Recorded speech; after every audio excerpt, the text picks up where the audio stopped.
What's up, you guys? Welcome back to the Reality Check Report. It's your girl, Miss O, and I am checking in. And we are back, you guys, for another review with me. And as always, we are going to review The Scene, ATL, Season 1, Episode 3, titled Snapshots and Showdowns. So, while the intro plays, do me a little favor and like the video and let somebody know we here doing some reviews.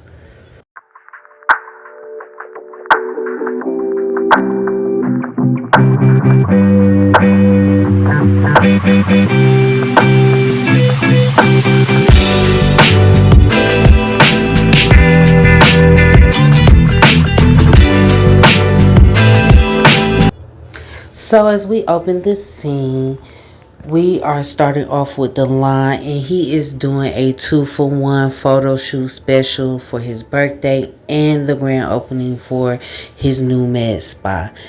And I must say, I'm thinking I'm over here watching Megan Thee Stallion because Delon is giving nothing but body. Do you hear me? I mean, I can see why his boyfriend was over there seething from the mouth because he was giving nothing but body. And I'm here for that. If you got it, baby, you better flaunt that shit. Now, I will say I was not the biggest fan of this blonde wig, and it's probably because I saw you with a natural black wig on with the curls and just straight, and I really love that look for you.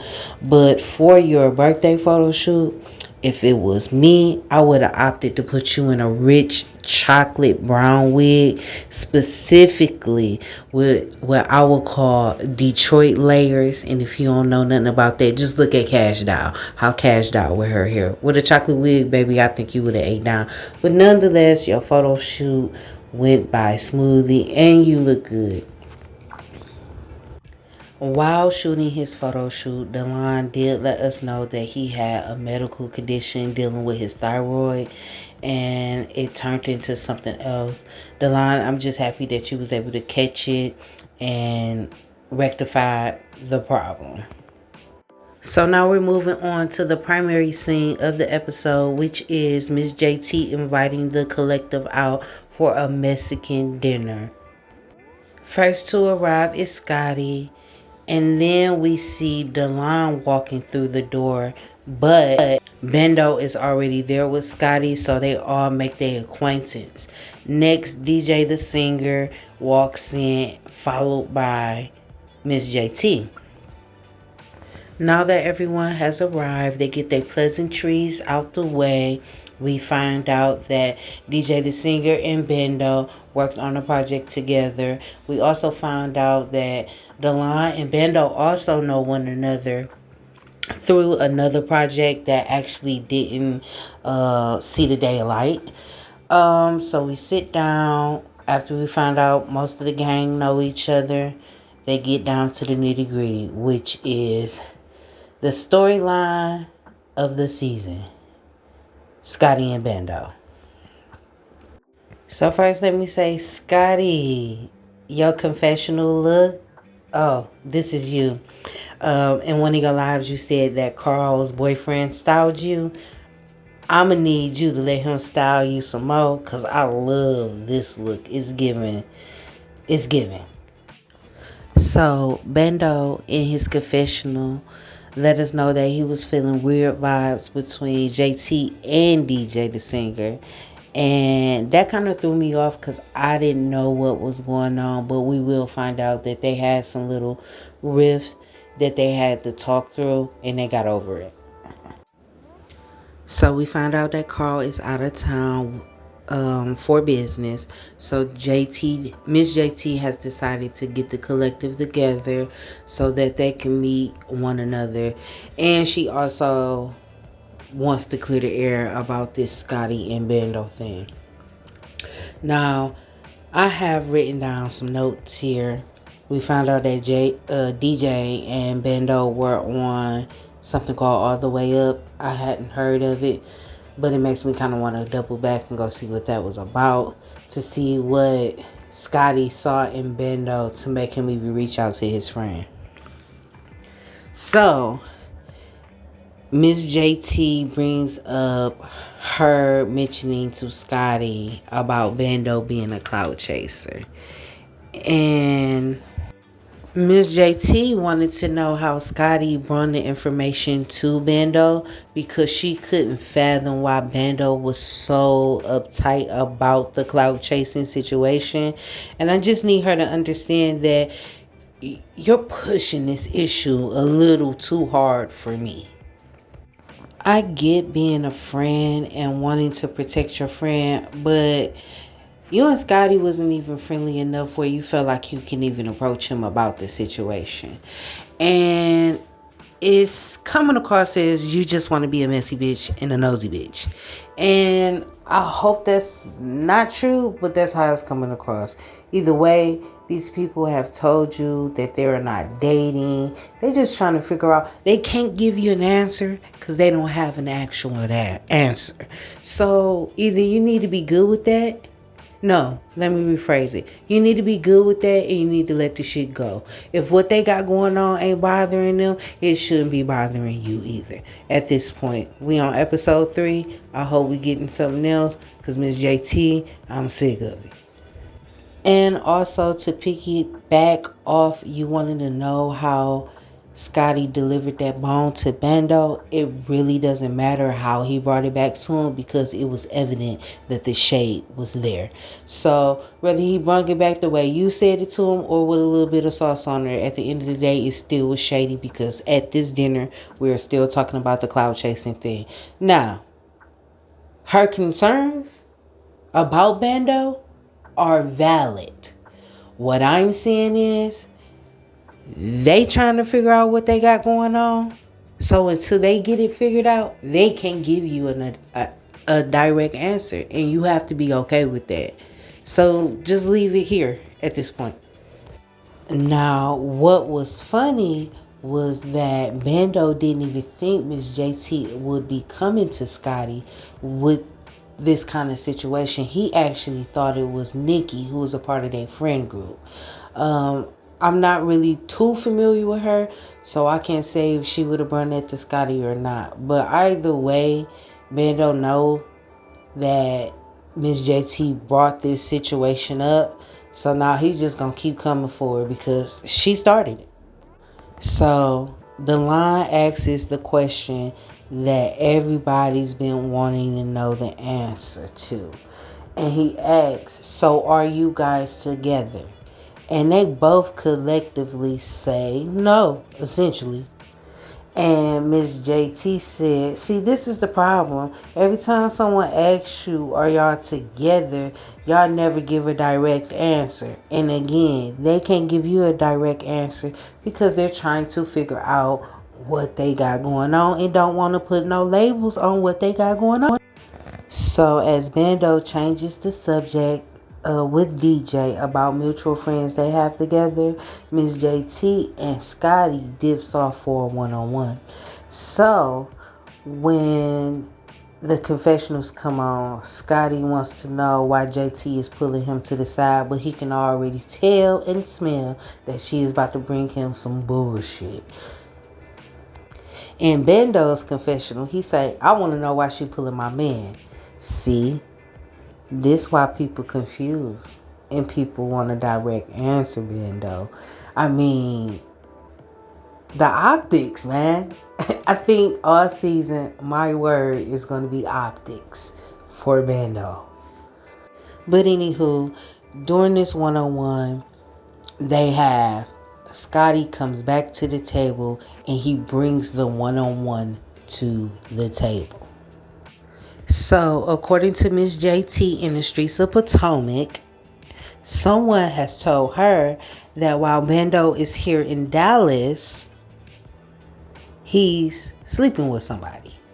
Allegedly. Let me throw allegedly for me out there. But allegedly, Bando is sleeping with somebody in Dallas. This is what Miss JT has told Scotty.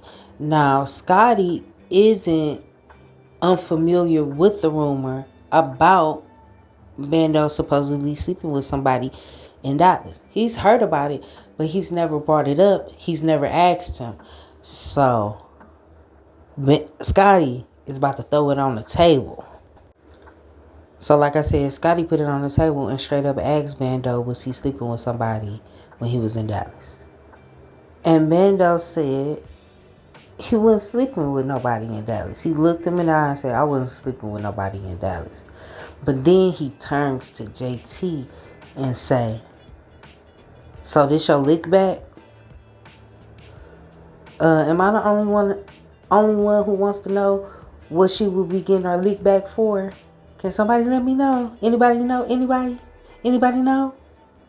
So Bendo proceeds to ask her, who said this? And honestly, I'm with Bendo. Don't come to me or my partner with no he said, she said, he said information. And then when I directly ask you who said it, you can't tell me who said it. Because then I'm going to think you the one blowing the shit up. So, JT, can you answer us? Who said it? So Bendo in his confessional said, like I said, mind your business, bitch. And I'm going to have to agree with Bendo. Because you just bringing this information back and you don't really got no sources. And you can feel the way you feel because of how it looks optically. But don't come with no shit. And then when I ask you to deliver the shit starter on a platter, you can't get into that. Yeah, mind your business. Just shut up because we said what we said. And that's just it. So Miss JT says Bendo is giving whore for attention. And those are her personal opinions. Scotty does not feel that way. Scotty and Bendo know what they got going on or figuring out what they got going on. They cool. So Miss JT, this need to suffice for you. Their answer that they gave you at this Mexican dinner or Mexican lunch needs to suffice for you. So, in the confessional, DJ lets us know he don't argue with women. He don't argue with trans women. He don't argue with women of the night. He don't even argue with 3 little women. He don't argue with women. So he wants to know why Bando is coming at JT so hard. And if there's any validity to what JT is saying about Bando. And DJ, are you sitting at the same table? I mean, JT is just coming so hard at Bando. And like he said, I got a mouth. I'm going to use it. And I'm going to eat that bitch up every time. And I agree. So they pretty much wrapped the lunch up by Bando saying, JT, if you got any information about me, come to me and ask me. And I felt where Miss JT was coming from. She didn't really feel like she had that status of a relationship to come and talk to y'all about that individually. The line vouched for JT on what type of friend JT is. DJ also said that people sometimes will go off a vibe and don't really know who you are. And once y'all get together and chop it up, y'all might find out that y'all might actually like each other in other ways. So he suggested that Bando and Miss JT get together one-on-one on their own so that they can get to know each other, so it won't be no more misconstruing of optics when it comes to Bando and what he has going on with Scotty. Scotty has made it clear that he don't think that Bando is a clout chaser. They have an understanding on what they got going on. They are not in a relationship, and that's just that. So, hopefully, this doesn't carry on too much longer when it comes to Scotty and Bando. So, Scotty and DJ get together on their own, and DJ fills Scotty in on what's going on in his life, and him having to move suddenly out of nowhere. So he's just filling them in and letting them know, don't take it personal. I just had some stuff going on and I needed to deal with that. And sometimes, DJ, you having friends that care about you, sometimes you just gotta let them know, hey, I got some stuff going on. I ain't really there right now and ready to talk about it. Give me some space. But I'm okay with you checking in with me and just making sure I'm straight.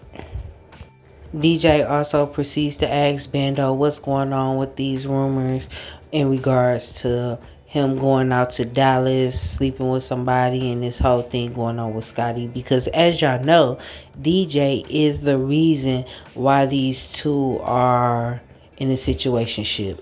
And as we know, DJ has known Scotty for 15 plus years. And with that being said, he know his friend. And he's pretty much told us in the confessionals, Bando, you on a short time frame. If you don't wrap this shit up, you and Scotty won't even be a situation because Scotty gonna move on. Bando gives, I don't want to say an excuse, but he gives an explanation about him having this shit together and coming to Scotty with no, outside noise and having this shit together and not depending on nobody and everything of those sorts. And like DJ said, you're never really going to be ready for your relationship. But at some point, you're going to have to take the leap if that's what you're going to do.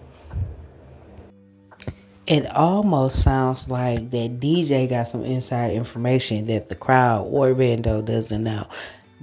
That's what it sounds like. I'm not saying it's true, but that's what it sounds like. So Carl comes back to town and he's meeting up with his best bitch Scotty, and they are going to go to Atlanta Station to go shopping for a performance that Carl has. So while they are shopping, they're also chit-chatting, and Scotty is filling him in on what happened at the Mexican lunch with JT, and he just is expressing that Miss JT is just coming too hard. And he want to know what's up with her. And Carl is spilling the beans on what type of woman Miss JT is and what she has gone. And he basically said she is the messiest of messiest. And we can see that. But her messy does come with some concerns and some discernment. So that makes me feel like when she just consider you a friend, she just gonna ride with you till the wheels fall off, basically.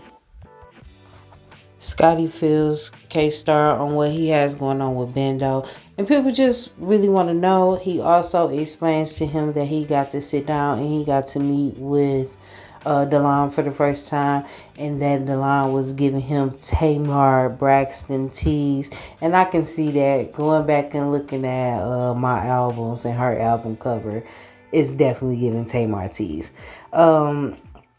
Basically, Delon is just fabulous. So with them meeting and them discussing what was going on, they're going to have Scotty and Carl are planning a wine and dine at Piedmont Park.